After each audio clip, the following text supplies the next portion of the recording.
It's harvest time here on the Hampton Plantation. Once an agricultural enterprise of over 25,000 acres, now orchards of fruit trees cover the grounds. Rye, wheat, fields of hay will be harvested here at Hampton. Behind me is the corn crib, a wooden structure built in 1855, destroyed by fire in 1989.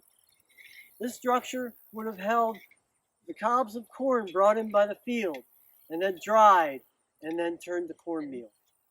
Let's talk about a few of the tools used here at the Hampton Plantation by tenant farmers and slave labor. The scythe, and that was used to clear fields and to reap the crops. Here we have the pitchfork, used for what they call making hay. So once the hay was cut down, we'd stack it in 4 feet high stacks and wide, and they would be left in the fields to dry for a few days, hauled off by the wagons, and then put into the barns to feed the livestock.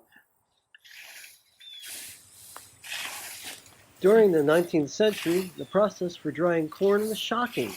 Today, corn shocks are used as decoration on lampposts and such. But a little over a century ago, they served a real purpose. Enslaved individuals had to chop down stalks using a corn knife, one at a time, and then stack them in shocks to dry, and then they tie them at the top. After the shocks had dried, they were loaded onto a wagon to be hauled off to the barn for processing. Then the corn was shucked by hand. The fodder was then cut into small pieces and stored to feed the livestock, and the ears were moved to a corn crib for further drying. Here we are at the Longhouse Granary. On the second level will be stored wheats and grains. In the lower level, there will be pigs. Notice the door here for the pigs to go in and out. There's a fence that would contain the livestock so that they wouldn't get into the dairy.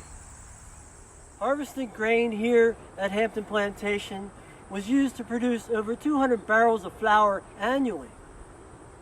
Wheat flour, corn flour, bran was produced from the mill to supply indentured servants, enslaved, as well as the local community.